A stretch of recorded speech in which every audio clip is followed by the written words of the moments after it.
일곱 교회에 편지하노니 이제도 계시고 전에도 계셨고 장차 오실 이와 그의 보좌 앞에 있는 일곱 영과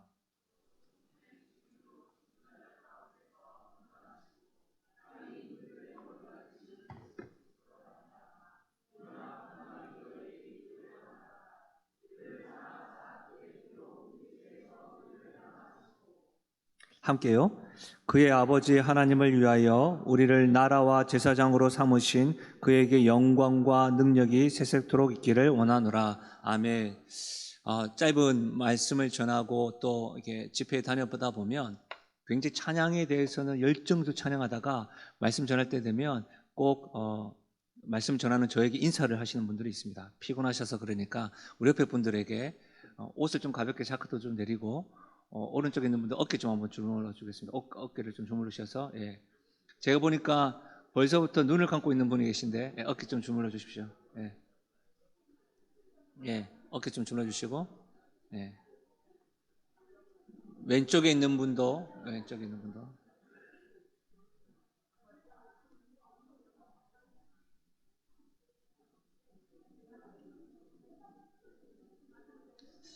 네. 되셨죠? 이제 어깨 좀 돌리시죠. 예, 좀 돌리시고. 예. 제가 왜 이렇게 하는 줄 아시겠죠? 요한계시록 공부하면서, 예, 저희들이 뭐 이게 하나도 놓치지 않고 좀 말씀 집중하기 위해서입니다. 고개도 한번 들어주시죠. 예. 예. 식사하시고 또 식곤 중에 오실 수 있으니까 또 이게 따뜻하지 않습니까? 그럼 오시면 잠깐 찬양하기 전에 엎드려서 주무십시오. 예. 괜찮습니다. 예배할 때는 좀 이렇게 깨어있고 이렇게 했으면 좋겠습니다. 예, 한번 따라 하실까요? 삼위일체 하나님께 영광을. 저는 요한계시록을 공부하면서 1장 1절에서 8절까지가 서론이라고 했습니다. 그 책을 볼 때에 서론이 굉장히 중요하다고 하였고, 서론을 예수 그리스도의 계시라는 제목으로 3절까지 살펴봤고, 오늘은 6절까지 살펴보고, 다음에는 8절까지 살펴보고, 그래서 서론을 끝나고 나면 아마 요한계시록의 전체적인 것을 그림을 아마 그릴 수 있게 될 거라고 생각되어집니다. 성경을 보면 인사말 있잖아요. 인사말이 우리와 좀 다름을 알 수가 있습니다. 우리는 편지를 쓸 때에 어떻게 하죠? 편지를 쓸 때 이렇게 합니다. 디어를 해가지고 받는 사람, 사랑하는 누구누구에게, 그리고 내용을 하고 누구로부터 이렇게 하지 않습니까? 근데 성경은 반대입니다. 우리는 좀 반대입니다. 뭐죠?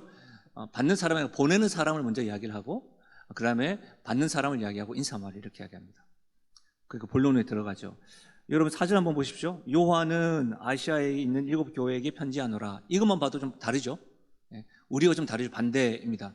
그러니까 누가 발신자인 줄 아시겠죠? 누가 수신자인 줄 아시겠죠? 예. 그래서 여러분 이렇게 성경에 이렇게 반대가 되어 있습니다. 그리고 성경은요, 인사말도 사실 나라마다 시대마다 다르지 않습니까? 우리나라는 보통 어떻게 인사하죠? 딱만 식사하셨어요? 네, 안녕하십니까는 이제 근대 와서 하시고, 보통은 이제 식사하셨습니까? 이렇게 인사하잖아요. 왜 이럴까요? 당시에 배고팠던 그 과거와 배부르고 안정된 삶을 살기 희망하는 면을, 그래서 어른들 뵀을 때 예전에 항상 인사가 식사하셨습니까? 입니다. 네, 식사하셨습니까? 네. 그러면 이와 같은 관점으로 보면 영국에서는, 영어가 어쨌든 영국에서부터 영어를 어떻게 하죠? 아침에 굿모닝 한번 해봐요. 혀를 좀 들려보고 옆에 분들에게 한번 해봐. 여기는 굿모닝 아니죠? 굿모닝. 여러분 굿모닝 왜 이렇게 인사했을까? 영국의 사람들이 항상 굿모닝 먼저 한 이유가 뭘까요? 예, 그 영국에는 뭐가 자주 오죠? 우리는 영국에 직접 가보지 않아도 이 정도는 알지 않습니까? 비가 자주 내려서 우울한 영국 사람들이 얼마나 햇볕 나는 그 좋은 날씨를 소망했는가, 인사하면 보면 있죠. 굿모닝 이런 것들로 보죠. 그럼 오늘 여러분 5절에 보면, 성경에 보면 이 시대의 사도 요한은 어떻게 인사했냐면 은혜와 평강이 있기를 기원합니다 라고 이렇게 인사했다고. 은혜와 평강이 있기를. 평강이라는 말은 뭐죠? 샬롬입니다. 샬롬. 근데 여러분 샬롬인데 이 온전한 풍성한 삶을 의미하는데, 예수님도 부활하셔서 가장 먼저 인사한 게 뭐죠? 샬롬입니다. 샬롬. 네, 그래서 이렇게 흔들면서 샬롬 안 했습니다. 이게 이전에 모 배우가 목걸이 이렇게 은색 목걸이 메고 뭐 이렇게 했는데 그게 아니고 예수님은 이렇게 샬롬 이렇게 하셨습니다. 네. 그 사실은요, 은혜라는 것은 그 없는 자, 그러니까 은혜 받은 자격 없는 자에게 무조건 주시는 사랑을 은혜라고 합니다. 아시겠죠? 그래서 은혜라는 건 자격 없는 자가 무조건적인 사랑을 받는 게 은혜입니다. 그래서 교회에서 우리가 은혜라고 할 때는 뭐죠? 사랑을 받을 자격 없는 우리가 사랑을 받는다라고 할 때 은혜라고 이야기를 합니다. 평강, 샬롬은 오직 은혜를 통해서만 누릴 수가 있습니다. 이걸 바꿔 이야기하자면 은혜와 평강이라고 할 때 평강은 자격 없는 우리가 하나님의 사랑을 받았을 때야만 뭘 누린다고요? 샬롬을 경험합니다. 그래서 여러분, 은혜와 평강은 어떤 의미에서는 우리들이 가장 누릴 수 있는 최고의 선물입니다. 그런데 한번 따라하시죠. 은혜와 평강은 오직 삼위 하나님으로부터만 온다. 예. 그래서 사도 요한은 인사말을 할 때에 이렇게 하는 겁니다. 은혜와 평강이 있기를 원합니다. 그래서 은혜와 평강을 내가 주는 것이 아니라 누구로부터요? 하나님으로부터. 순서가 평강은 은혜를 받은 자에게만 주어진다고 했습니다. 그래서 은혜와 평강은 누구에게만 주는 거예요? 하나님 주시는 겁니다. 아멘이십니까? 그래서 여러분, 매 순간마다 우리의 삶 가운데 때를 따라 돕는 은혜를 얻기 위하여 은혜의 보좌 앞에 나아가는 이유는 그 은혜를 받아야지만이 우리 안에 샬롬이 있고 평안이 있기 때문입니다. 그래서 여러분, 이 부분은 너무너무 중요한데요. 그래서 사도 요한은 오늘 요한계시록을 이야기하면서 성부 하나님, 성자 예수님, 성령 하나님에 대해서 이렇게 말씀을 하고 있는데요. 실제로 여러분, 하나님에 대해서 분명히 알 때에 현실을 살아가는 우리에게 힘이 될 뿐만 아니라 소망이 됩니다. 이것은 당시 요한계시록을 받았던 사람들에게 있어서 솔루션을 주기 이전에 가장 중요한 것은 하나님이 어떤 분이냐. 핍박 가운데 환난 가운데 있는 성도들이 현실을 살아가는 우리들에게 있어서 가장 중요한 것도 성경책을 이렇게 드리고 예배드릴 때 이렇게 합니다. 이게 아니고 하나님에 대한 알입니다. 그래서 요한계시록도 서론을 하면서 가장 먼저 성부 하나님 어떤 분이신가, 성령 하나님 어떤 분이신가, 성자 예수님 어떤 분이신가를 설명하고 있는데 4절 한번 읽어볼게요. 4절 같이. 잠이 오시는 분들이 많으신 것 같으니까 읽어보십시오. 소리 내서. 그리고 옷을 약간 좀 편하게 하시면 좋을 것 같습니다. 4절 같이 읽겠습니다. 시작. 요한은 아시아에 있는 7 교회에 편지하노니 이제도 계시고 전에도 계셨고 장차 오실 이심 옆에 있는 7영과 예, 여기까지 보면 이제도 계시고 전에도 계시고 장차 오실 이는 성부 하나님을 말합니다. 그리고 보좌 앞에 있는 7영은 성령 하나님을 말합니다. 그리고 5절부터 있는 분은 성자 예수님을 말합니다. 그 부분에 대해서 삼위 하나님에 대해서 어떤 분이신가 이야기하고 그분으로부터 은혜와 평강이 있기를 원합니다라고 지금 사도 요한이 핍박을 받고 있는 7 교회에게 지금 편지하고 있는 겁니다. 여기에 좀 더 구체적으로 들어가기 전에 왜 당시 소아시아 지역의 교회가 굉장히 많았음에도 불구하고 하필 7 교회만 골랐을까요? 7이라는 숫자는 창세기부터 요한계시록에 계속해서 반복되어지는 숫자인데요. 7이라는 것은 성경에서 완전 숫자를 의미합니다.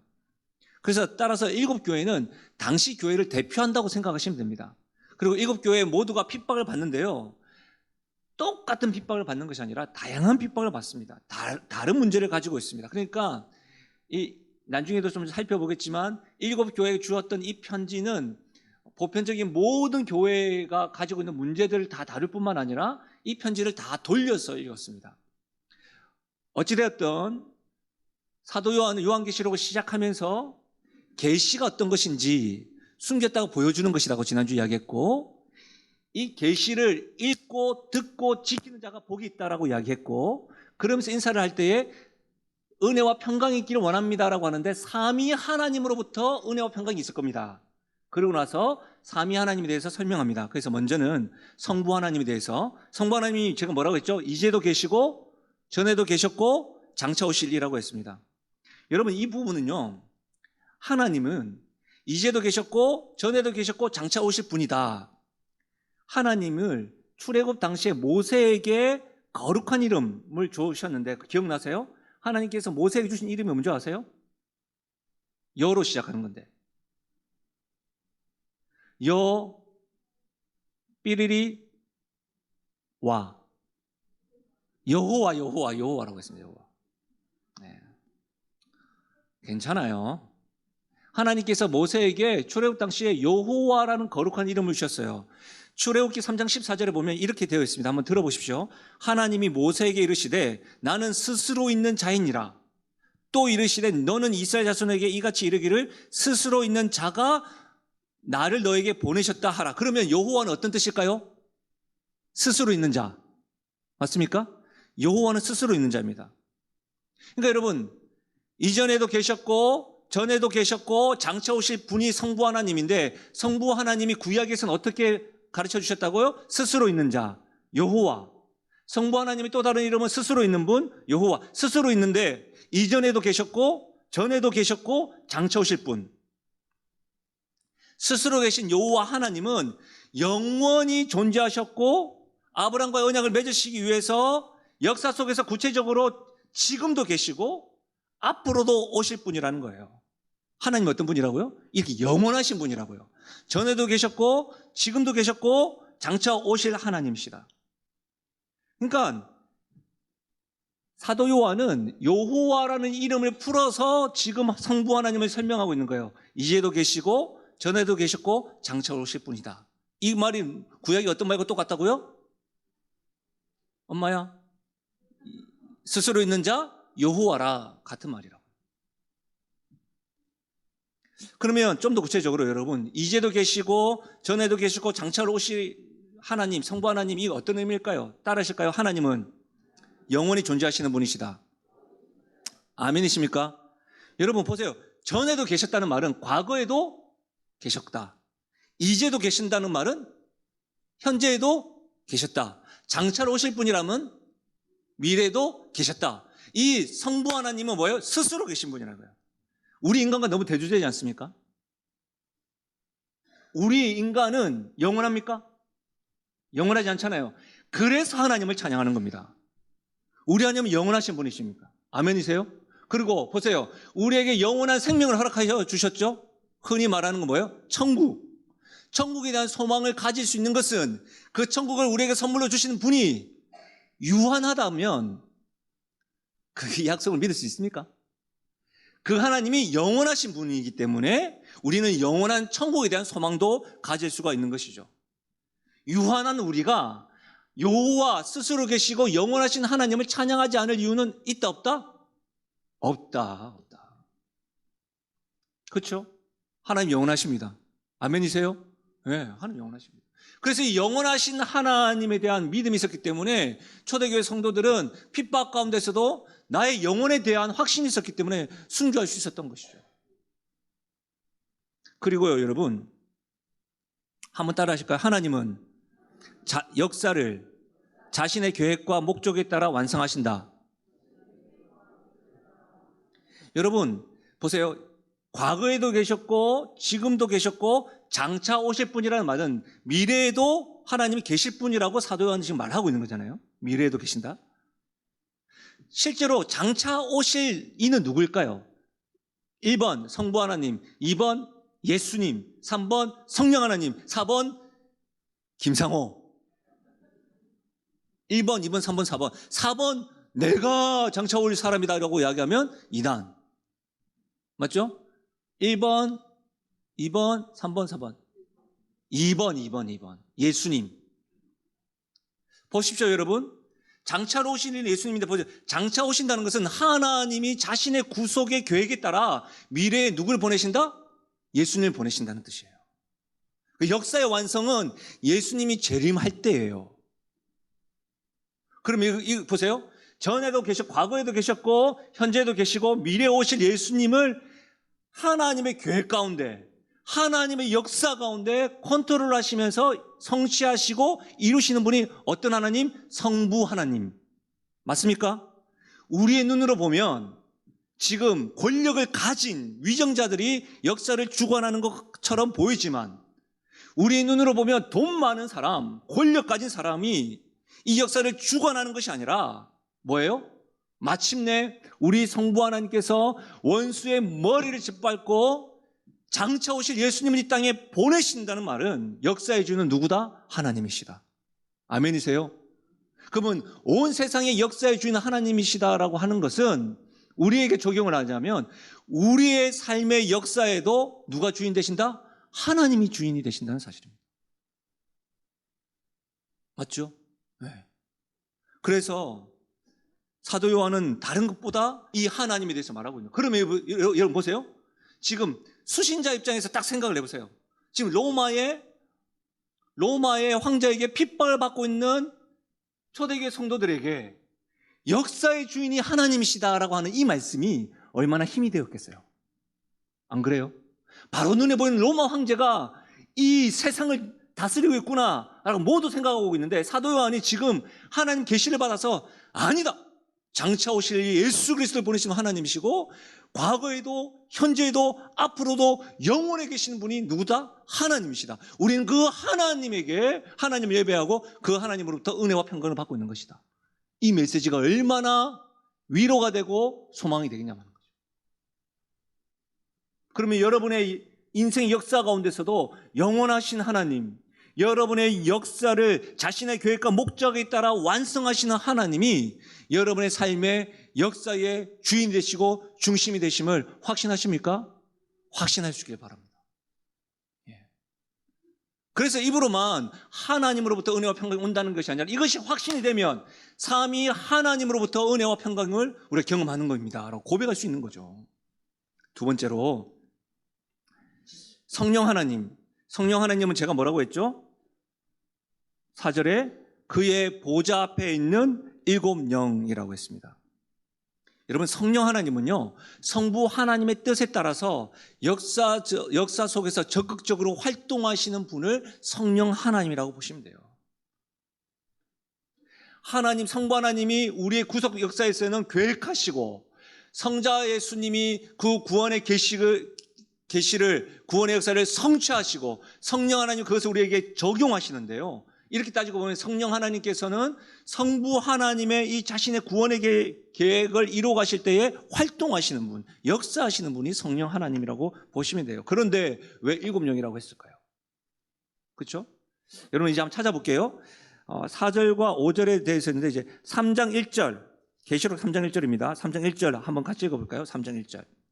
3장 1절 같이 읽겠습니다. 시작. 사대교회의 사자에게 편지하라. 하나님의 일곱 영과 일곱 별을 가지신 이가 이르시되 내가 내 행위를 아노니 내가 살았다 하는 이름은 가졌으나 죽은 자로다. 네, 여기에서도 일곱 영에 대해서도 표현하고 있고 일곱 별도 이야기하고 있죠. 그리고 4장 5절요. 4장 5절도 같이 한번 읽어볼게요.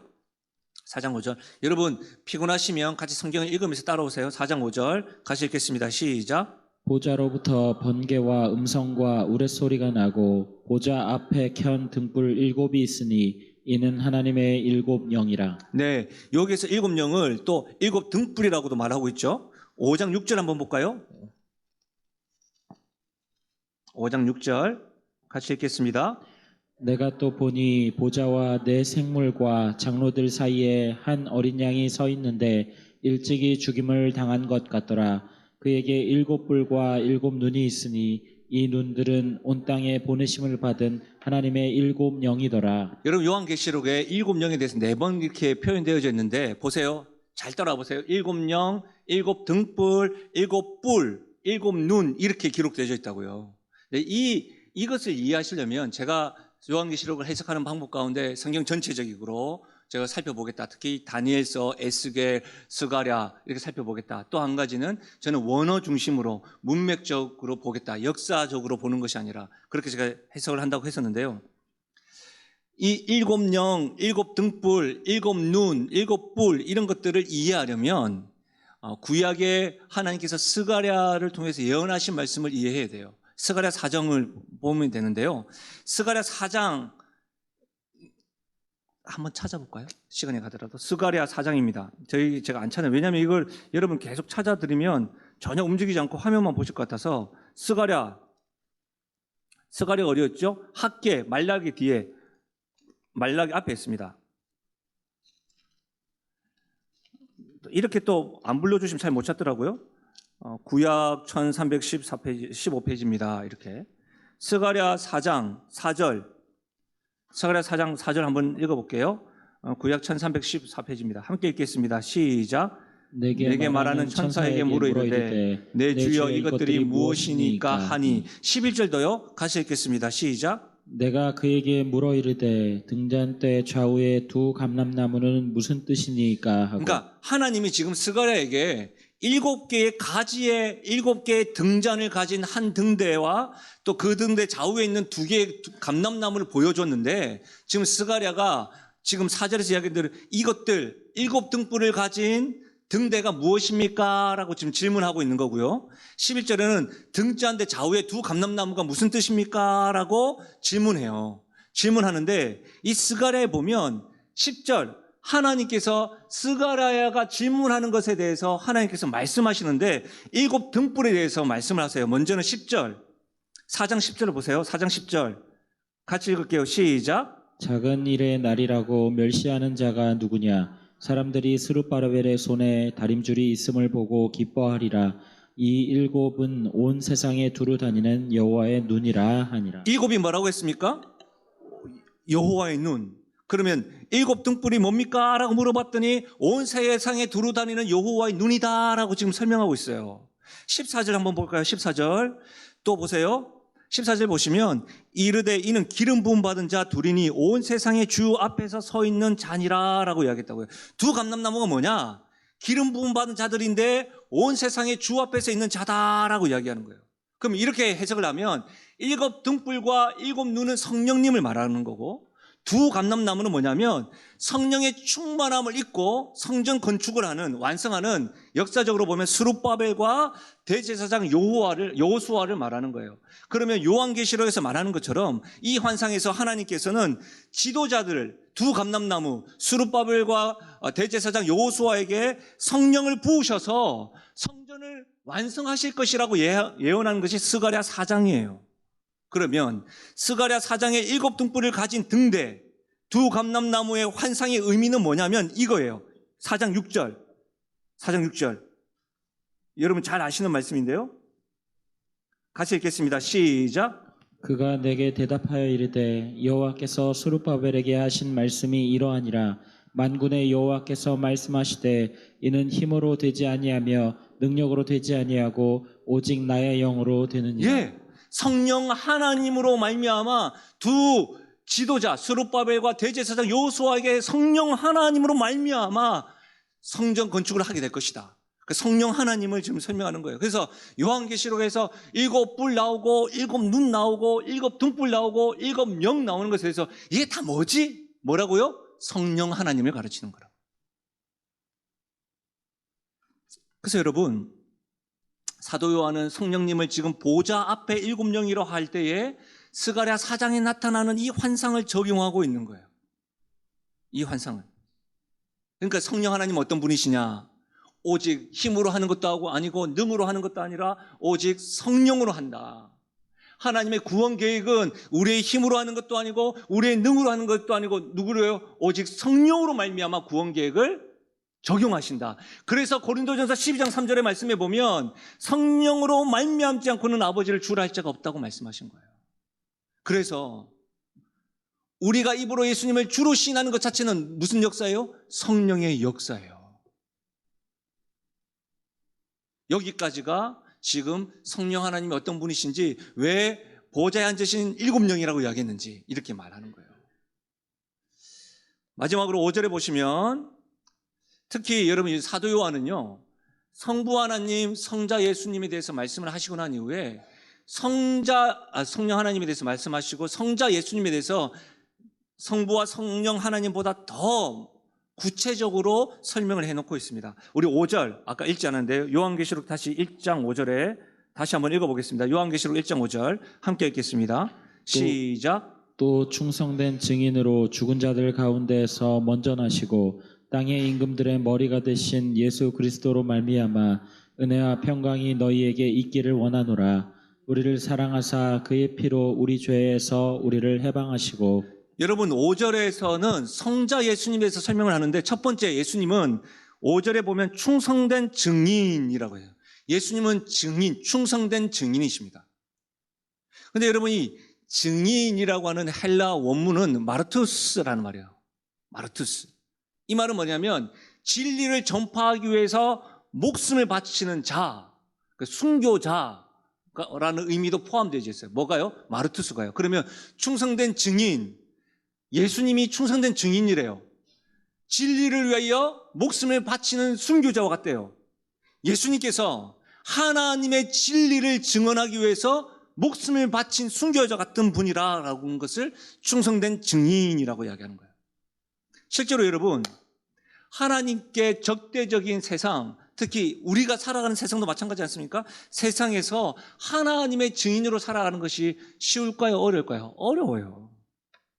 여러분, 우리 남부법원이 있는데 법정에서 증인을 하려고 하면 여러분 그냥 증인하는 게 아니고 증인 거짓을 한 것뿐만 아니라 여러분 세상의 권력이 너 죽일 거야 한다면 증인으로서 서기가 쉬울까요? 어려울까요?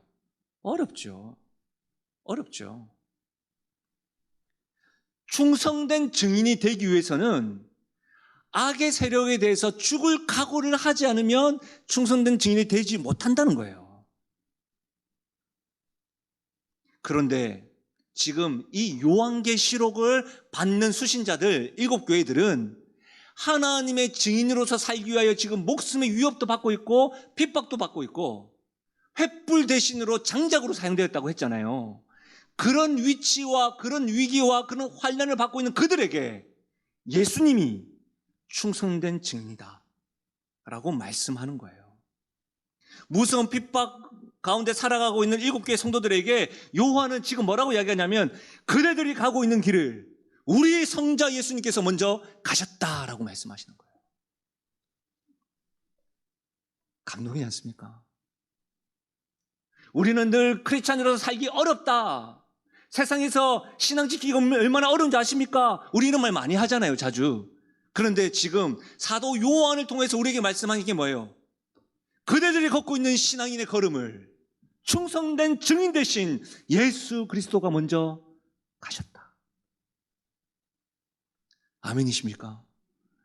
이런 면에서 여러분 얼마나 많이 위로가 되고 힘이 되었겠습니까? 내가 그리스도인으로서, 내가 목사로서, 내가 사역자로서, 내가 하나님의 자녀로서 세상에 거룩하게 살아가는 것이 외로운 길이긴 하나 그 길을 누가 먼저 가셨다? 성자 예수님, 충성된 증인으로서 먼저 가셨다. 사랑하는 여러분, 이것은 우리들에게도 도전하는 거예요. 위로만 주시는 것이 아니라 너희도, 핍박받고 있는 너희도, 세상에서 하나님의 진리가 땅에 짓밟혀 가고 있는 이 시대 가운데서도 교회가 교회되지 못하고 예수 믿는 자들이 분열되고 예수 믿는 자들이 말씀의 진리 앞에 있지 아니하고 전통을 앞세우고 감정을 앞세우고 이런 세상 가운데 증인으로 살겠느냐? 이 말씀도 같이 하고 있는 거예요. 성자 예수님께서 충성된 증인으로 살고 있으니 위로받을 뿐만 아니라 너희도 마르투스와 같이 증인으로 살아갈 것이다. 그래서 여러분 예수님께서 보세요. 마태복음 28장에 알다시피 세상 끝날까지 너희와 함께 하는데 뭐 하라고 해? 너희들이 증인으로 살라고 하잖아요. 그리고 요한 사도행전 1장 8절에도 성령이 임하면 뭐 하라고 해? 너희들이 증인으로 살라는 거예요. 그럼 우리에게도 지금 동일하게 위로와 소망만 주는 것이 아니라 너희도 증인으로 살라고 권하는 거예요. 옆에 분들에게 축복하세요. 권면하세요. 하나님의 증인답게 삽시다. 예수님이 충성된 증인이라는 거예요. 두 번째로 여러분 5절에 보면 죽은 자를 가운데서 먼저 나신 분, 예수님은 죽은 자를 가운데서 먼저 나셨다는 거예요. 이건 두 가지 의미예요. 예수님은 죽으셨다, 죽음을 이기셨다. 즉 뭐 했다고요? 부활의 첫 열매를 하셨다. 이 말씀이에요. 여러분 굉장한 말씀이에요. 사실은 예수님에 대해 지금 설명하잖아요. 충성된 증인, 예수님은 죽음을 이기시고 부활하신 분이다. 성경책 한번 찾아볼게요. 요한계시록 딱 펴놓고 끈으로 딱 해놓고 고린도전서입니다. 고린도전서 고라고 색인 되어 있습니까? 네, 고라고 되어 있죠. 조금만 기다리세요. 제가 페이지 숫자를 불러드릴게요. 고린도전서 15장 20절, 신약 282페이지, 신약 282페이지, 고린도전서 15장 20절에서부터 22절, 우리 함께 읽겠습니다. 함께 읽습니다. 시작. 그러나 이제 그리스도께서 죽은 자 가운데서 다시 살아나사 잠자는 자들의 첫 열매가 되셨도다. 사망이 한 사람으로 말미암았으니 죽은 자의 부활도 한 사람으로 말미암는도다. 아담 안에서 모든 사람이 죽은 것 같이 그리스도 안에서 모든 사람이 삶을 얻으리라. 아멘. 여러분, 초대교회뿐만 아니라 7교회 성도들에게 가장 두려웠던 건 뭘까요? 경제적인 핍박? 경제적인 압력? 뭘까요? 죽음이었어요. 죽음이었다고요. 경제적으로 좀 빈곤한 것 오케이, 괜찮아, 할 수 있어요. 따돌림 당하는 거 오케이. 그러나 옆에 있는 크리스찬들이 그냥 횃불로의 장작으로 사자에게 짓밟히고 그냥 칼로 한번 잡히고 내가 핍박받는 건 이제 내 자식이 내 눈앞에서 칼부림을 당하는 거, 죽음이 죽음. 그런데 그렇게 핍박을 당하고 죽음을 두려워하고 있는 7교회 성도들에게 예수가 누구냐? 죽은 자들 가운데서 먼저 나신 자이시다. 예수님이 뭐냐? 부활의 첫 열매가 되신다. 현재 핍박을 받고 있는 초대교회 성도들이 가장 두려워했던 건 죽음인데, 죽도록 충성된 증인 되시는 예수 그리스도, 충성된 증인 되신 예수 그리스도가 부활의 첫 열매가 되셨다. 첫 열매는 둘째 있다는 말이에요? 셋째 있다는 말이죠? 첫 열매가 있다는 말은 맞죠? 그러면 부활의 첫 열매가 되셨다는 말은 너희도 뭐한다? 부활할 것이다. 아멘이세요? 이 성도들이 예수님이 죽은 자들 가운데서 먼저 나신 분이시다, 그분으로부터 은혜와 평강이 있기를 원하노라, 이 메시지가 얼마나 강력하게 다가왔겠어요. 죽음 때문에 두려워하는데 내 주님이 부활의 첫 열매시구나. 그래서 여러분 잘 아시는 폴리갑이라는 교부는 너무너무 지역 주민들뿐만 아니라 로마 병사들에게도 인정을 받다 보니까 화형 당하기 전에 그 교수 불 지피기 전에 이렇게 말하잖아요. 한 번만 예수님을 부인해라. 그러면 화형 당하지 않는다. 근데 폴리갑이 뭐예요? 폴리갑이요, 사도 요한의 제자라고요. 80여 년 동안 우리 예수님 나 한 번도 부인하지 않았군을 내가 한순간 부인하랴. 그래서 화형 그냥 순교당하셨어요. 부활에 대한 첫 열매 대신 예수님에 대한 확신이 없으면 어떻게 그게 가능하냐고요. 그렇지 않습니까? 우리 예수님 죽은 자들 가운데서 먼저 나신 분. 놀라운 것은 여러분 또 뭐라고 되어 있죠? 요한계시록 다시 1장 5절 가볼까요? 죽은 자들 가운데서 먼저 나시고 또 뭐라고 되어 있죠? 땅의 임금들의 머리가 되신 예수 그리스도. 예수님은 땅의 임금들의 머리가 되십니다. 여러분이 우리가 믿는 예수님을 생각하실 때에 그 예수님의 능력, 예수님의 주권의 범위를 죽음만, 교회 안에서만 생각하시는 것 같아요. 아닙니다. 우린 교회 안에서만 신앙생활을 하는 것이 아닙니다. 우리 일상생활에 하나님 나라가 하나님의 왕권을 증언하고 선포하고 그 진리를 충성된 증인으로서 우리가 계속 선포해야 되는 건데, 예수님의 주권은요 땅의 모든 왕을 포함합니다. 아멘이십니까? 예. 그래서 예수님은 왕 중에 왕이신 것이죠. 만주의 주신 것이죠. 만유의 주제 하나님 찬양하는 이유인 것입니다. 명심하십시오. 우리가 나라를 위해서 기도하고 분열되는 모습이 있겠지만, 나라를 위해서 기도하는 이유 중에 하나는 세상의 왕들도 다 예수님의 손 안에 있다는 거예요. 손 아래. 땅의 임금들의 머리가 되신다. 하나님의 큰 섭리 가운데 오늘 오전의 설교처럼 다 이해는 못하지만 로마서 13장 1절 말씀처럼 하나님이 세우신 위정자, 그 부분은 하나님의 주권을 인정하면서 우리는, 크리스찬들은 뭐 해야 돼요? 기도해야 되고 하나님 통치가 일어나기를 바라는 거예요. 예수님은 지금 하나님 우편에서 교회뿐만 아니라 세상을 통치하시는 왕이십니다. 이거 확신하십니까?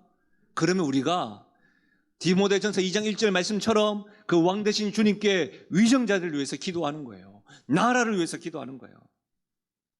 당시 그리스도인들이 사자 앞에서 당당했던 이유, 로마 제국 역시도 예수님의 주권 아래 있음을 그들은 믿었기 때문에 로마의 어떤 주권 앞에서도 당당했던 거예요.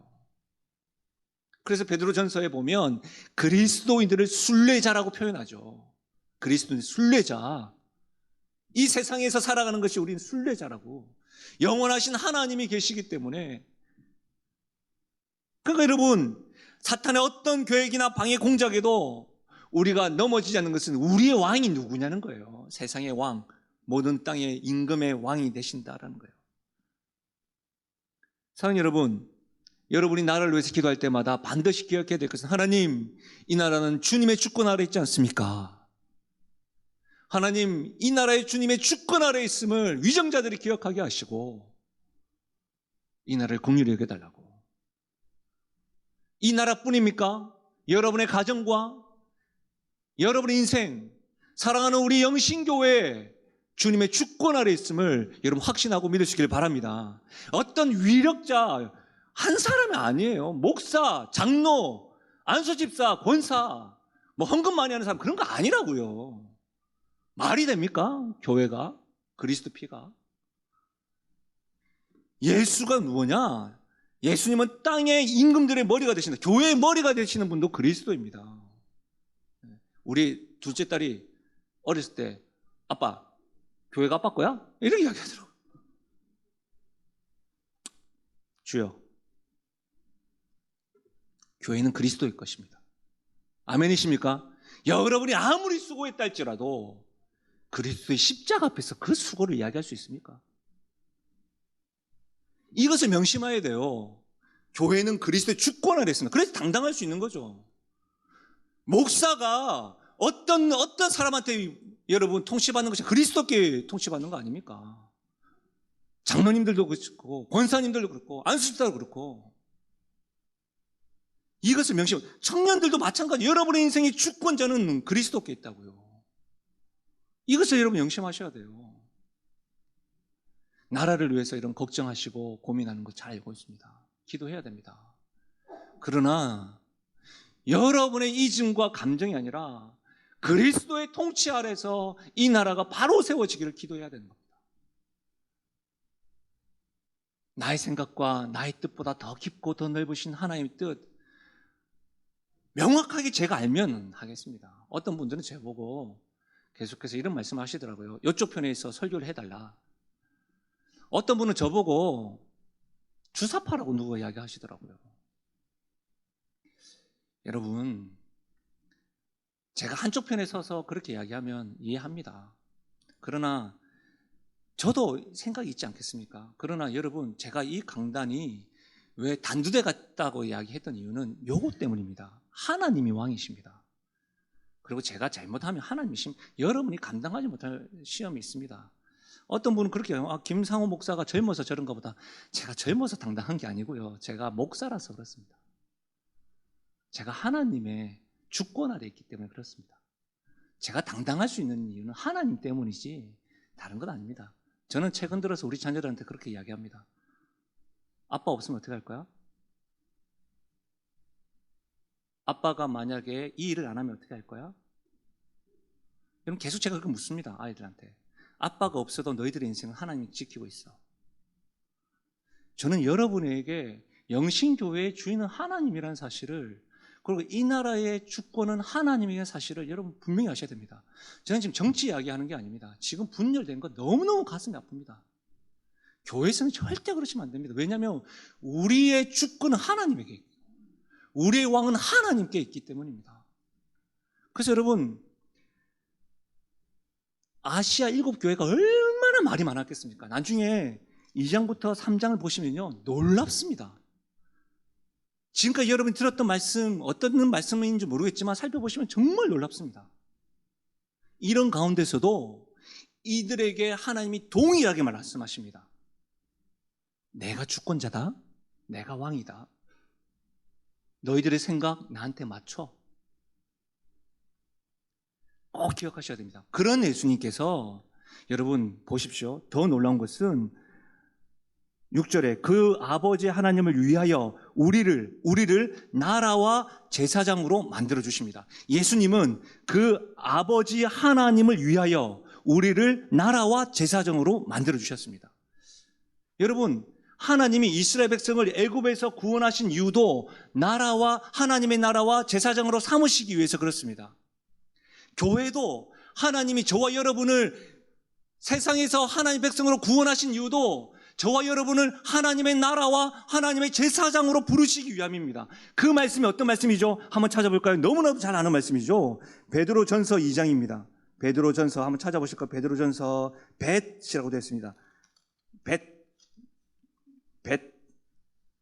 신약 377페이지 베드로전서 2장 9절. 예, 이제 다 끝났습니다. 베드로전서 2장 9절 같이 읽겠습니다. 시작. 그러나 너희는 택하신 족속이요 왕같은 제사장들이요 거룩한 나라요 그의 소유가 된 백성이니 이는 너희를 어두운 데서 불러내어 그의 기이한 빛에 들어가게 하신 이의 아름다운 덕을 선포하게 하려 하심이라. 무슨 말이에요? 이 말씀 보면 너희는 택하신 족속이요 왕같은 제사장들이요 거룩한 나라요 그의 소유가 된 백성이니 너희를 어두운 데서 불러내어서 기이한 빛에 들어가게 하신 이의 아름다운 덕을 선포하게 하려 하십니다. 우리를 하나님 나라요 거룩한 제사장으로 부르신 이유가 분명하게 기록되어져 있습니다. 우리를. 그러니까 여러분, 한 번씩 어떤 목사님들이나 어떤 분들이 하나님 나라, 하나님 나라, 하나님 나라라고 이야기하는데, 여러분, 하나님 나라라는 개념은 지리적인 공간이 아니라 하나님의 통치, 하나님의 다스림을 의미하는데, 오늘 이 말씀에 의하면 우리를 하나님의 나라와 제사장으로 만들어주셨다. 하나님의 다스림을 받는 그리스도인, 우리들이 가는 곳마다 하나님 나라가 되는 거예요. 아멘이십니까? 우리가 하나님 나라라고요. 우리가 하나님의 제사장이라고요. 그래서 여러분 축도 이전에 우리가 기록하잖아요. 우리는 세상으로부터 부름받은 하나님의 자녀이고 세상에게로 한번 보여줘봐요. 방송실 한번 보여줘봐요. 나는 하나님으로부터 부름받은 하나님의 자녀이고 세상으로 뭐라고요? 보냄받은 그리스도 제자. 같은 말이라고요. 세상으로 보냄받은 여러분의 가정에서나 여러분이 걷는 것이 여러분이 나라와 제사장이기 때문에 예수님이 제자이기 때문에 여러분이 가는 곳곳마다 하나님의 나라가 임할 줄을 믿습니다. 그래서 부모님들이 교회에 맡겨서 신앙교육하는 것도 중요하지만 그 이전에 뭐예요? 여러분 가정에서 여러분이 자녀들에게 하나님 나라로서의 양육이 더 중요한 거예요. 한 구절만 또 찾아보고 이제 마치겠습니다. 보십시오. 에레미야 5장 20절입니다. 에레미야, 이제 구약을 한번 찾아볼게요. 램이라고 되어 있어요. 램. 이사야 뒤에 있는데요. 에레미야 5장 1절. 구약 1051페이지. 1057페이지.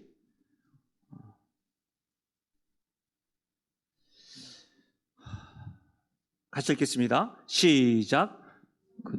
다시요. 에레미야 5장 1절 1057페이지 있죠? 같이 읽겠습니다. 너희는 예루살렘 거리로 빨리 다니며 그 넓은 거리에서 찾아보고 알라. 너희가 만일 정의를 행하며 진리를 구하는 자를 한 사람이라도 찾으면 내가 이 성읍을 용서하리라. 여러분, 이 말씀은 어떤 말씀이냐면 하나님께서 이스라엘 백성들을 바벨론 70년 포로로 잡혀갈 것이다 라고 이야기하니까 예레미야가 눈물의 선지잖아요. 하나님 앞에 기도하니까 하나님이 예레미야에게 응답하신 거예요. 그래, 지금 길거리에 나가서 공의를 행하고 진리를 행하는 한 사람을 찾으면 내가 그 뜻을 돌이키겠다. 근데 결국 공의를 행하고 진리를 행하는 한 사람을 찾지 못했어요. 그래서 바벨론 잡혀가요. 이 말씀 좀 생각을 해보면 여러분 보십시오. 우리가 각 나라와 제사장으로서의 한 사람이 얼마나 중요한지 알 수가 있다고요. 맞습니까? 공의와 진리를 행하는 한 사람을 찾지 못해서 이스라엘의 심판을 받게 됐다고요. 그럼 이거 우리에게 적용을 하자면 하나님 나라요 제사장으로서의 한 사람이 여러분 가정에서 바로 살면 하나님의 심판이 아니라 하나님의 은혜와 평강이 이르는 축복의 통로가 되는 것이죠. 맞죠? 한 사람이 여러분의 직장에서나 여러분의 가정에서나 여러분의 교회에서나 우리 교회에서나 고독하게 예배를 드린다 할지라도 하나님 앞에서 하나님의 나라요 거룩한 제사장으로서 하나님이 찾으시는 그 예배자가 될 때에 여러분 아무리 작아 보여도 그 한 사람을 통해서 하나님은 나라를 이루신다는 거예요. 통치를 이루신다는 거예요. 다스림을 이루신다는 거예요. 이럴 때는 이렇게 해야 돼요. 따라 한번 하실래요? 대박. 이 대박 아니에요? 내 한 사람이 이렇게 소중한 존재라고요.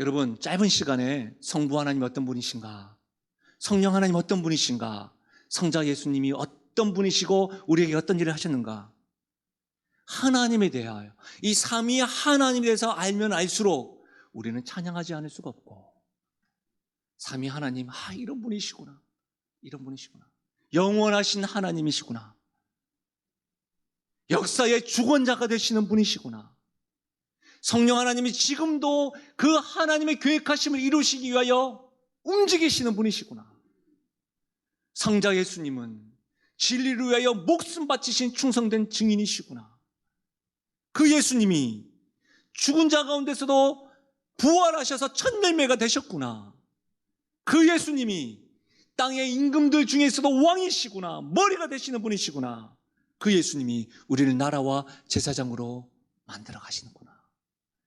삼위 하나님에 대해서 알면 알수록 우리가 할 수 있는 태도는 뭐죠?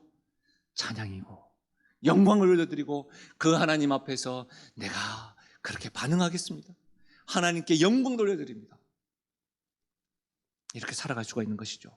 이 삼위 하나님으로부터 은혜와 평강이 있는 것입니다. 그래서 여러분 6절에 그는 이렇게 이야기합니다.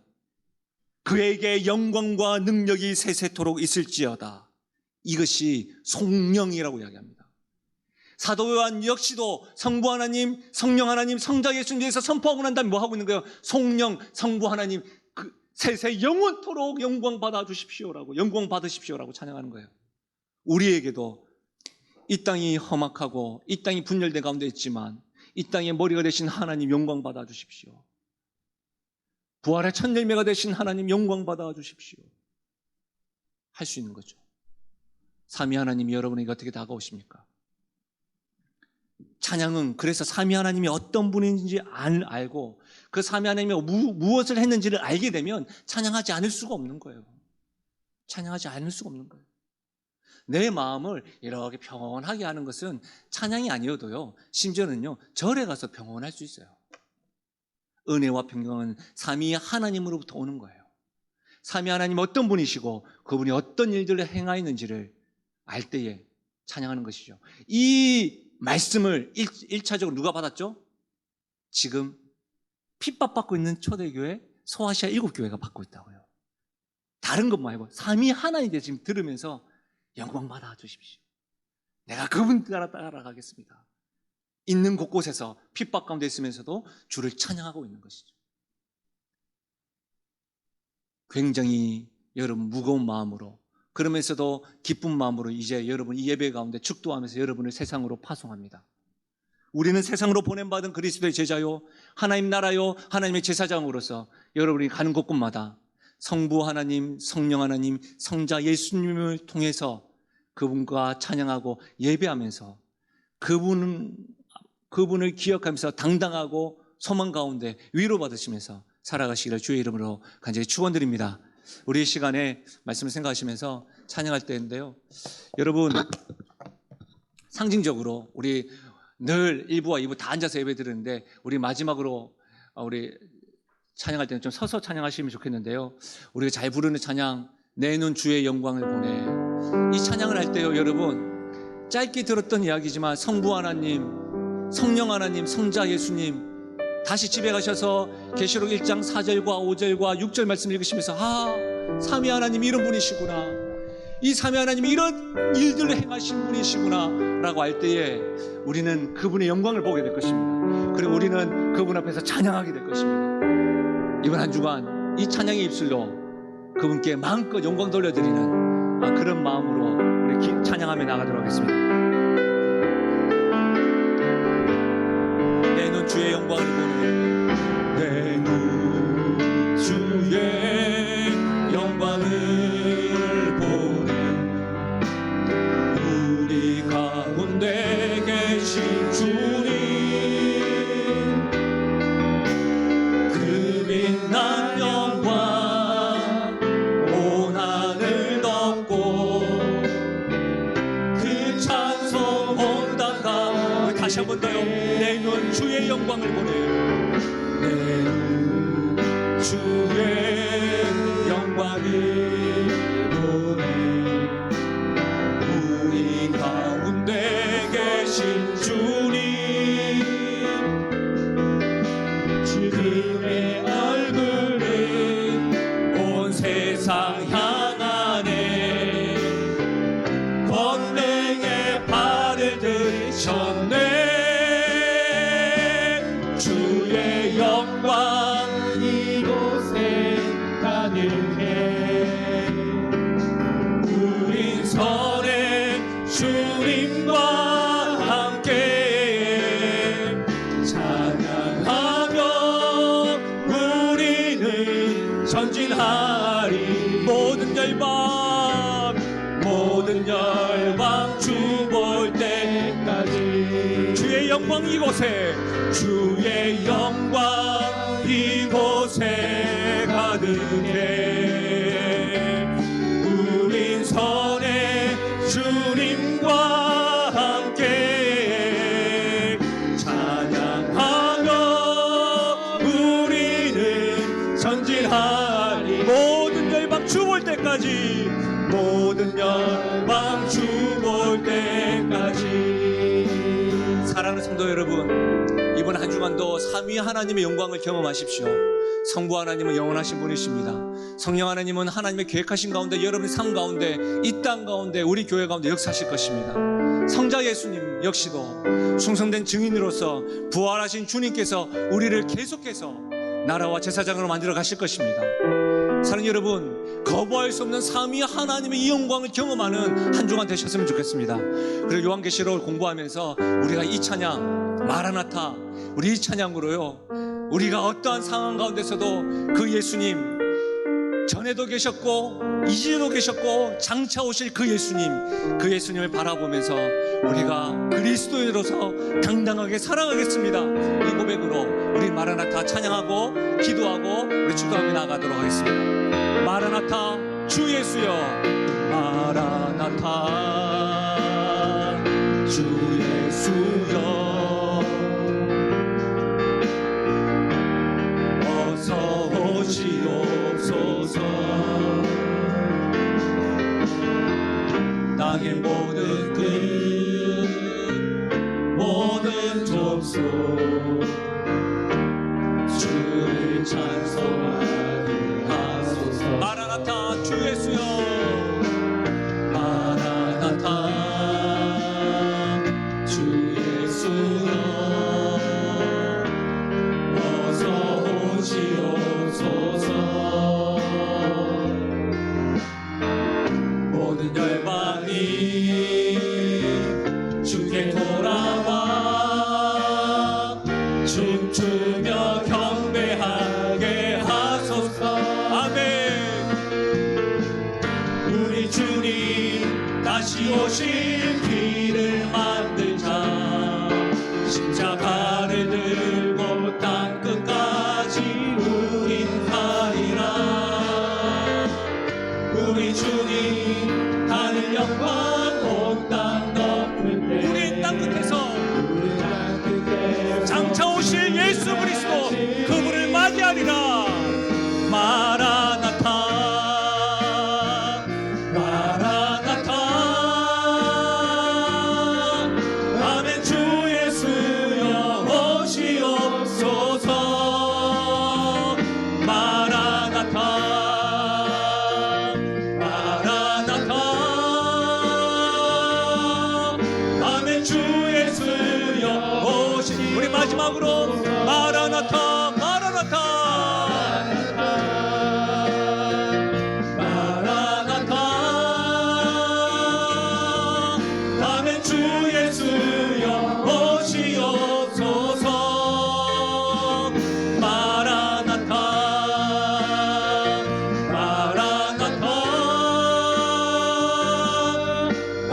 주 예수여 오시옵소서.